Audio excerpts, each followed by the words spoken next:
Greetings and welcome, everyone. It's All You Can Geek Gamecast, episode 539. I'm one of your hosts, Jim Gass, joined by Mike Sneedy. What's up? Corey Feinsad. Ahoy. And Tony Korkanakis. Yo. Welcome, guys. Welcome, listeners, to 539 of the Gamecast. So, we've got some news this week about conventions, which we're going to get into in a minute. But first, let's get into what we've been up to. I can kick us off. I didn't play too much after the time sink I put into, obviously, Yakuza. I did start Gears Tactics, so I got to start playing that game. It's a little more complicated than I expected with the controls so far, but it looks really nice, and it's still got the whole, oh, he's right here, I'm going to shoot him and make the shot. No, you make how do you miss? How do you miss that guy? How do you miss? But so it's still got the XCOM. Yeah, but 80%, 90% chance, Jim. Doesn't mean it's 100%. 88% chance to hit the guy. And I'm like, he's not even undercover.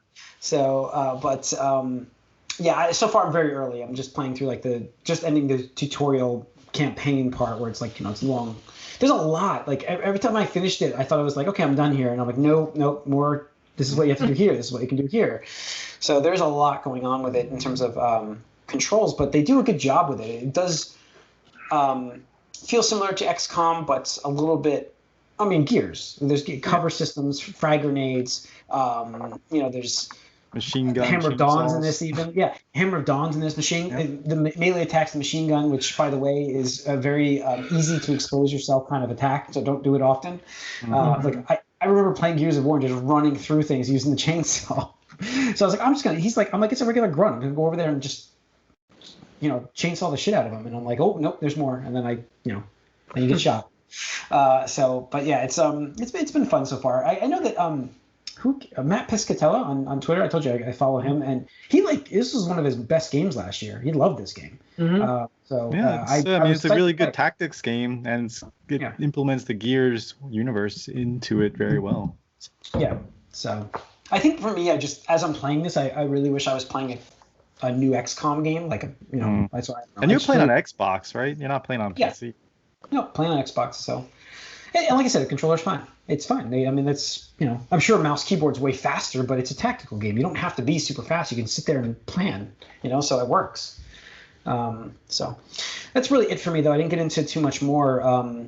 I did open Trials of Mana. I just didn't put it in there yet because I'm like, I just finished an RPG. I'm like, I should probably play a little more Gears and go over to that and play some Trials of Mana. I forgot I bought that game until I went to go clean up my office, and I'm like, oh my god, I didn't even reopen this game. So I, opened that up, popped it in the system at least for now to get it set up. But that's it for me. Tony? Got Monster Hunter Rise, so played a bit of that over the weekend. It's really fun. I only tried out World before this for maybe 2 hours or so. But this is really comparable in terms of graphics. Obviously, PS4 version is still better, but for the Switch and being able to play it completely in handheld mode, it holds up really well. Combat is really deep. It's one of those things where they only tell you I wouldn't even say the bare minimum. They tell you a couple things, and it's just fuck off. Go ahead, figure it out. Go talk to other people. Go talk to other players. Do your research online. Watch some videos, because there's stuff in this game that you would never figure out unless somebody told you, or you research it yourself. I was using the default weapon, which is the longsword, and there's this thing where it has this thing where you use your ZR ability, your right trigger ability, and it does a special attack. And by landing hits on your special attack, you build up your blade's power, and then you can build it up 3 levels, and you can unleash super attacks and stuff. I'm like, you didn't tell me any of this. In a tutorial, nothing. It's just press X and Y for basic attacks stuff like that. I'm like, you didn't talk about this at all. How was I supposed to know this? Until I literally went on YouTube. It's there's got to be something I'm missing here, right? And I watched a video, but it's really fun. The online gameplay is really, really good, especially on the Switch, because I know there's some finicky things. Yeah. I think this is the first game running on Nintendo's new infrastructure, because I think they just upgraded. I thought we talked about it a couple months ago, but easy in, easy out. You can just drop in, drop out. You don't have to do any bullshit sessions and like invite people. It's just like, search for my lobby and like join, here's the code and stuff like that. So really good. Looking forward to spending more time with it and hunting monsters. Have you played? Do you feel like it's something that needs to be played multiplayer, or do you think you can get through it on your own pretty well? You totally could play it single player, but I think these games it definitely helps to play it multiplayer, just because the game, first of all, like the monsters, if it's just you have your dog companion and your cat companion, so you're not like playing truly alone, but it's mostly alone.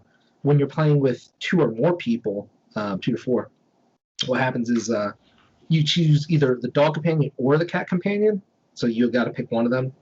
And it just leads up to like different setups and stuff. They do tune the monsters so like they will scale, like the health and damage and armor. So it's not like just like, you just can't like run a gangbang train on some monster with 4 people and just be like, oh, we did it and stuff like that.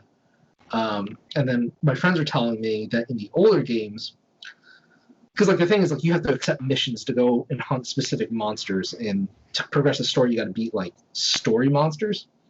So let's say it was like the 4 of us playing. The older games, let's say we had to kill like, I don't know, a Cyclops or something stupid. It's like Jim would have to start the party.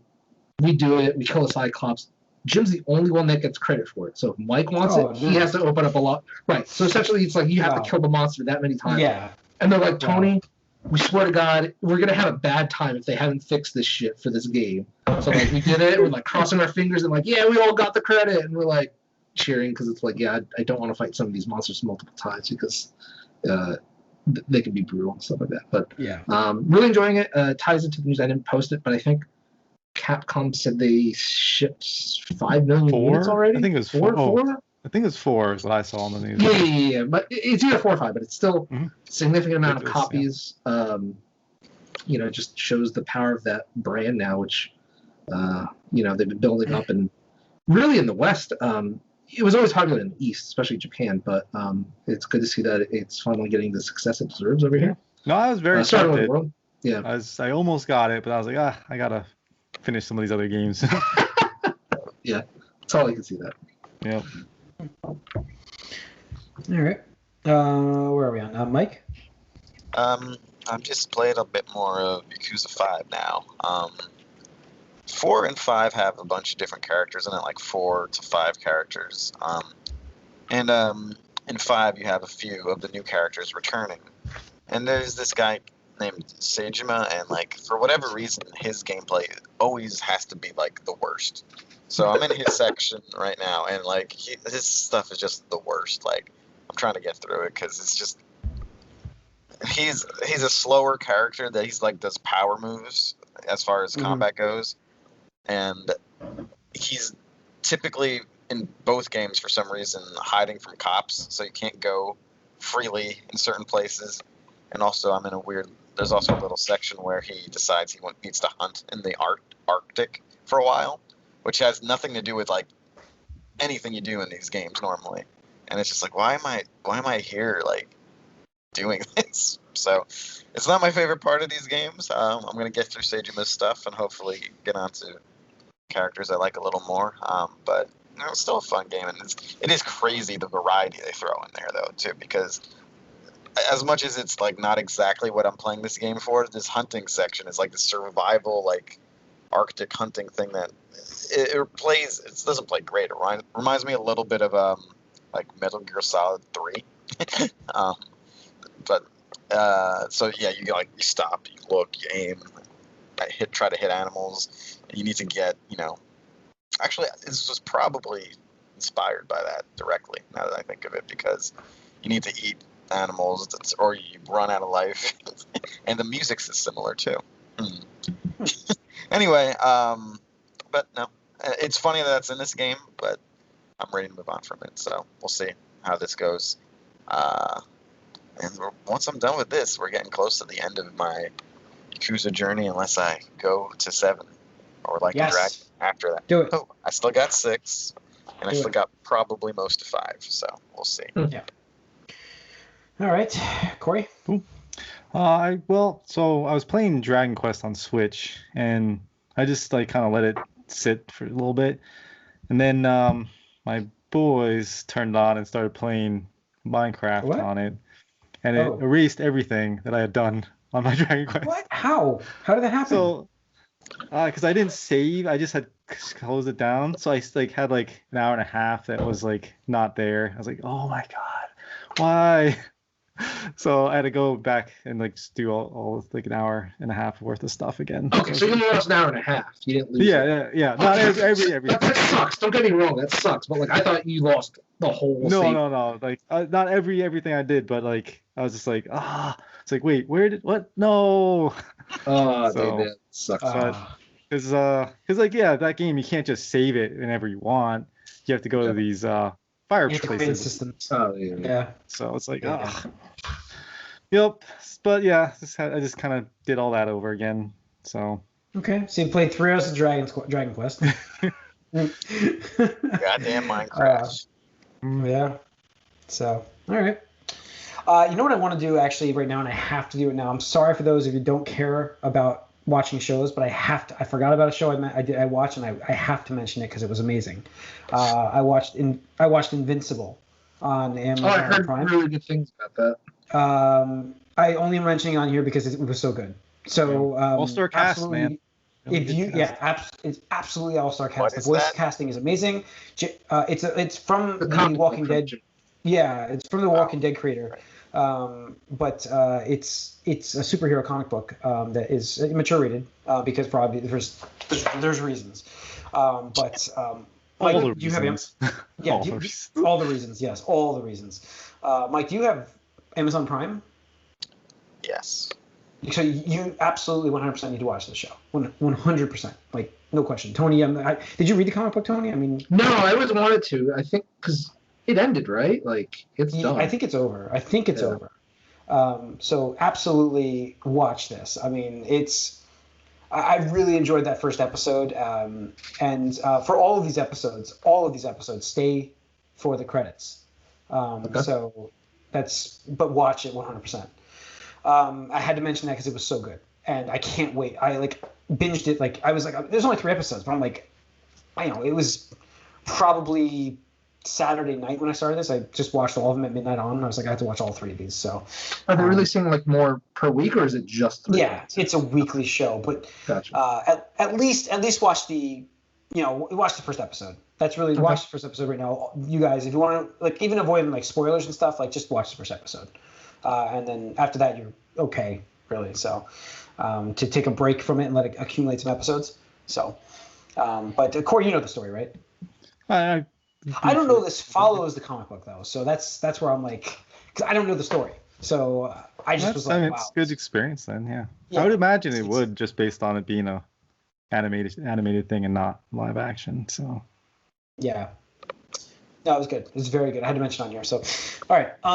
Let's get into some news, actually. We talked about it at the beginning. I teased it a little bit. So, PAX East, not happening. Gone. X-Nail. Yeah. They're still going to do the online event, right? Is that what they're planning on doing? Some sort of online thing? Yep. But, I mean, we're not shocked here. I mean, this is... Nah. China's optimistic, but, despite the vaccines going out and millions of people, cases are still up somehow. I'm just Dude, the freaking spring breakers, man, it's ridiculous. Another wave of people are gonna get sick. Even because I'm sure a lot of people have gotten vaccinated and stuff, but there's a lot of people who don't get or haven't or won't, and it's they're just still going out and doing their thing. Yeah, no, the spring break thing was crazy, and I mean, it just proves that we can't have nice things yet. So it's. Unfortunate, but I don't expect Comic-Con this year. Even if that's in October, I still don't expect that. They're going to do digital San Diego, it looks like, which is cool. I didn't even know that. But just conventions this year, I think, are out.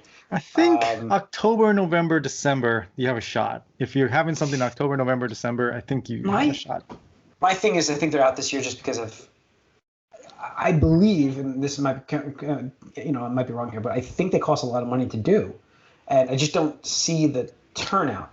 I don't know. I would be shocked if they got. I mean, you don't see the turnout after what people have done with just going to spring break stuff. It's people show up. People are. It depends on what's allowed. Really. Yeah, there's gonna be a cap. I would hope. but I mean, obviously you have a certain amount of tickets too. But I think they would have to like minimize the number that they could sell from before. But like I said, I do think October, November, December, anything that's in those 3 months, I think has a good shot of actually happening. Yeah. All right, I will say. I'll see. So yeah, but no PAX East, so don't worry about that. I mean, don't worry about that, but it's not happening. We know we're gonna probably get like full football stadiums for football by then, so they're not gonna not do that.